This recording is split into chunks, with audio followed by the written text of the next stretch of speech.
44 labour law से समाप्त करके 4 लेबर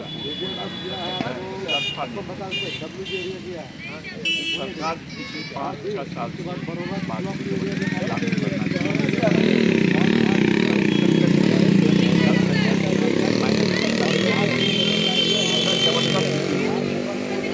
और भारत के प्रधानमंत्री, भारत के राष्ट्रपति को, भारत के तमाम इंडस्ट्री मिनिस्टर को, सारे संबंधित अधिकारियों को पत्र लिखकर बताया।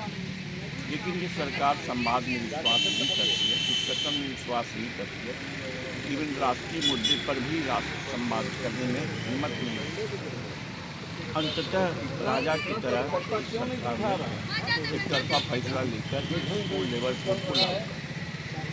अब इस लेबर कोड से जो खतरा पैदा हुआ है, तो सबसे बड़ा खतरा है कि एक तो सारे पब्लिक सेक्टर बेचे जा रहे हैं, सोर्स ऑफ एम्प्लॉयमेंट को गवर्नमेंट ने रोक दिया।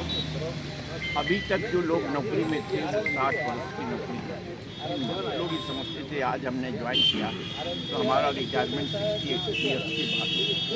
लेकिन इस लेबर कोड के बाद गवर्नमेंट तय करेगी कि आपकी नौकरी 2 साल रहेगी कि 3 साल रहेगी कि 4 साल रहेगी कि 5 साल रहेगी। गवर्नमेंट अपनी सुविधा से, एम्प्लॉयर आपकी सुविधा से, कारपोरेट पूंजीपति को ये अधिकार दिया गया है। सरकार भी उसमें दखल नहीं करेगी। पूंजीपतियों की मदद में सरकार डकैती करेगी, मजदूर के लिए नहीं। उसके ग्रेच्युटी, पीएफ, पेंशन सारे मामले लटक जाए। आज हमारे लिए कोयला मजदूरों के लिए कोल माइंस प्रोविडेंट फंड है, उसको समाप्त किया जाएगा, ईपीएफ लागू करेगा। और ईपीएफ की हालात जो है वो आप जानते हैं, जो परिस्थितियाँ हैं वो आप जानते हैं।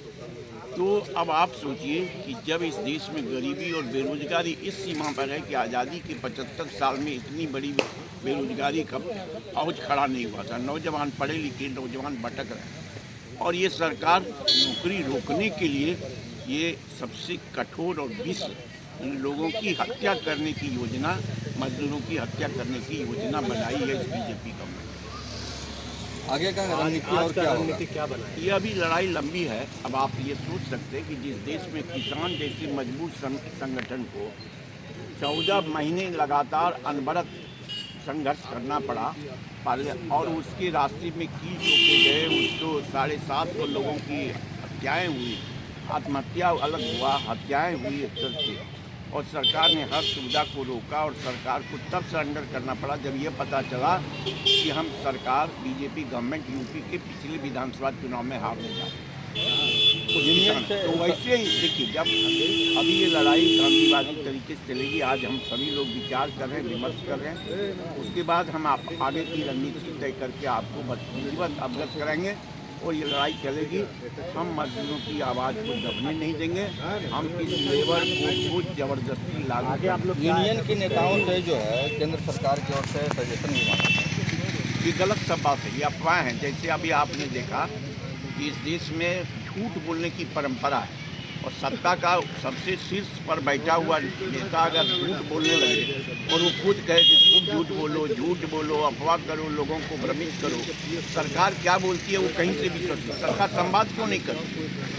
अब आप बताइए, मीडिया के लोगों से पूछते हैं कि हमारे जिस श्रमिक संगठनों ने, तमाम लोगों ने आज नहीं कल नहीं, सैकड़ों बार इस पर आंदोलन हुआ है। हड़ताल जितनी हमारी पिछली हड़ताल भी सब में हमने मांगे क्या रहेंगी? आपकी मुख्य मांगे क्या आप रहेंगी? कोयला यूनियन से खास करके जुड़े हुए आप लोग हैं, कोल सचिव, कोल मंत्री आने वाले हैं, क्या करेंगे? कोयला सचिव से बात करेंगे कि आप रेफरेंडम देंगे। ये देश लोकतांत्रिक देश है, ये देश हमारा फंडामेंटल राइट छीनने का आपको अधिकार नहीं दिया है। एक तरफ ये सरकार संविधान दिवस मना रही है और दूसरी तरफ संविधान के तहत प्रदत्त अधिकार जो हमारा है, फंडामेंटल राइट, जो मजदूरों का अधिकार था 44 कानून कि ब्रिटिश हुकूमत के ज़माने में बना था, संघर्ष करके हम 8 घंटे का ड्यूटी पाए थे, बहुत बड़ा आंदोलन करके, जिसको आप जानते हैं सैकड़ों हजारों लोगों ने कुर्बानी दी। कोल सचिव और आज हमको 12 घंटे काम कराया जा रहा है, 7,000 8,000 महीने में हमको जबरदस्ती शोषण किया जा रहा है। आर्थिक शोषण, शारीरिक शोषण, मानसिक शोषण करने की इजाज़त हम इस सरकार को नहीं दे सकते। हमारा काम है लड़ना।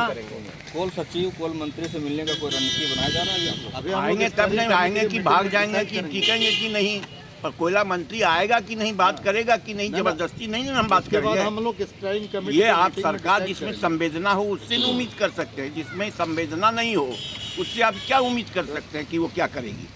जब हमारे प्राइम मिनिस्टर बात करने, कोयला में जब भी स्ट्राइक नोटिस दिया प्राइम मिनिस्टर ने इंटरफेयर किया, लेकिन इस सरकार ने कभी डिप्टी सेक्रेटरी को, क्लर्क को भेज देता है विभाग के लिए।